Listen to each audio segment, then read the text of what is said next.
എല്ലാവർക്കും നമസ്കാരം. ഇന്ന് നാരായണീയം 16-ാം ദശകത്തിലെ 10-ാമത്തെ ശ്ലോകത്തെക്കുറിച്ച് ചിന്തിക്കാം. ഹരേ നാരായണ. ക്രുദ്ധേശമർദ്ദിതമഘ സതു കൃത്തശീർഷോ ദേവപ്രസാദിതഹരാദധലബ്ധജീവ ത്വൽപൂരിതക്രതുവരപുനരാപശാന്തിം സത്വം പ്രശാന്തികര പാഹി മരുൽപുരേശ. ഓം ശ്രീകൃഷ്ണാർപ്പണം. ശ്രീകൃഷ്ണായ നമോ നമഃ. അതായത് ഭഗവാൻ ദക്ഷൻ്റെ അഹങ്കാരവും വിദ്വേഷവും എല്ലാം നശിപ്പിച്ച് അദ്ദേഹത്തെ പ്രജാപതിമാരുടെ അധിപതിയായിരിക്കാൻ യോഗ്യനാക്കി തീർക്കുകയാണ് ഈ ശ്ലോകത്തിലൂടെ. ക്രുദ്ധേശമർദ്ദിതമഘ സതു കൃത്തശീർഷോ. സ തു ക്രുദ്ധേശമർദ്ദിതമഘ കൃത്തശീർഷ.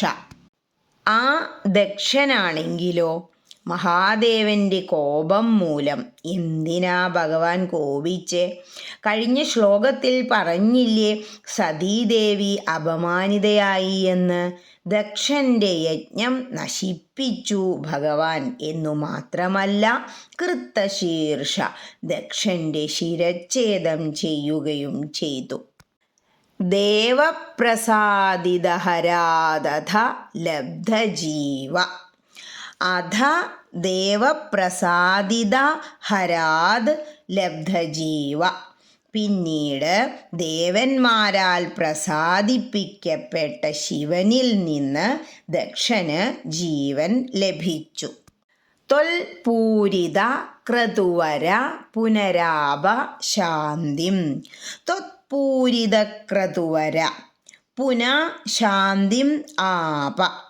അങ്ങയുടെ കാരുണ്യത്താൽ ദക്ഷൻ യജ്ഞം പൂർത്തിയാക്കി പിന്നീട് മനഃശാന്തി നേടുകയും ചെയ്തു. അതായത് ഒരു യജ്ഞം അല്ലെങ്കിൽ യാഗം തുടങ്ങി അത് പൂർത്തിയാക്കാൻ കഴിഞ്ഞില്ലെങ്കിൽ അശാന്തി അനുഭവപ്പെടും. ഇവിടെ ഭഗവാന്റെ അനുഗ്രഹത്തോടു കൂടി പുനർജീവൻ കിട്ടി ആ യജ്ഞം പൂർത്തിയാക്കാൻ കഴിഞ്ഞതോടുകൂടി ദക്ഷന് മനഃശാന്തി ലഭിച്ചു എന്ന് പറയാണ്. സത്വം പ്രശാന്തികര പാഹി മരുൽപുരേശ.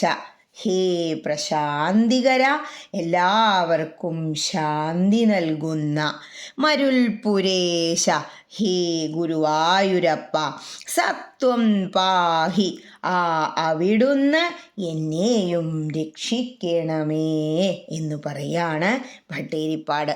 ഇനി ഈ അർത്ഥങ്ങളെല്ലാം മനസ്സിൽ വെച്ചുകൊണ്ട് ആ ശ്ലോകം ഒന്നുകൂടി ചൊല്ലി നോക്കണം. അപ്പോഴാണ് നാരായണീയം വായിക്കുമ്പോഴത്തെ ആ പൂർണ്ണമായ സുഖം നമുക്ക് അനുഭവിക്കാൻ കഴിയുക.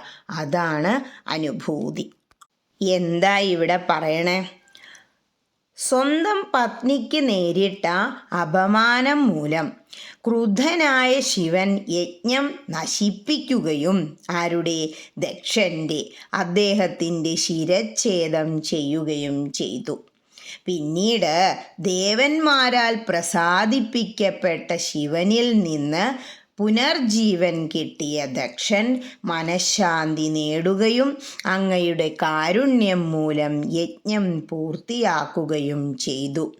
അല്ലയോ ശാന്തിദായകനായ ഗുരുവായൂരപ്പ, എന്നെ രക്ഷിക്കണമേ. അതായത് ദക്ഷൻ അപമാനിച്ചപ്പോൾ സങ്കടം സഹിക്കാതെ സതീദേവി യോഗാഗ്നിയിൽ തൻ്റെ ദേഹം ദഹിപ്പിച്ചു എന്ന് ഇന്നലെ പറഞ്ഞു. ഈ വിവരമറിഞ്ഞ ശ്രീ പരമേശ്വരന് വല്ലാതെ ദേഷ്യവും സങ്കടവും വന്നു. തൻ്റെ ജടയിൽ നിന്ന് വീരഭദ്രനെ സൃഷ്ടിച്ചു. ആ അത്യുഗ്രമായ ശൈവ തേജസ് യജ്ഞം തവിടുപൊടിയാക്കി. മാത്രമല്ല ദക്ഷൻ്റെ കഴുത്തറുത്ത് അദ്ദേഹത്തെ വധിച്ചു.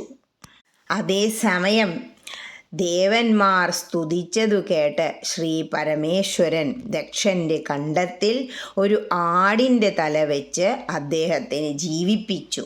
കാരണം ഒരു യജ്ഞവും തുടങ്ങിയാൽ അവസാനിക്കാതെ ഇരിക്കാൻ പാടില്ല. അതുകൊണ്ട് ഈ ആടിൻ്റെ തലയും വെച്ചുകൊണ്ട് ഭഗവാന്റെ കാരുണ്യത്തോടെ ദക്ഷൻ ആ യജ്ഞം പൂർത്തിയാക്കി.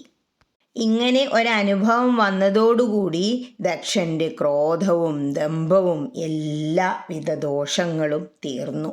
അങ്ങനെയാണ് അദ്ദേഹത്തെ പ്രജാപതിമാരുടെ അധിപതിയാക്കി തീർത്തത്. ഹരേ കൃഷ്ണ.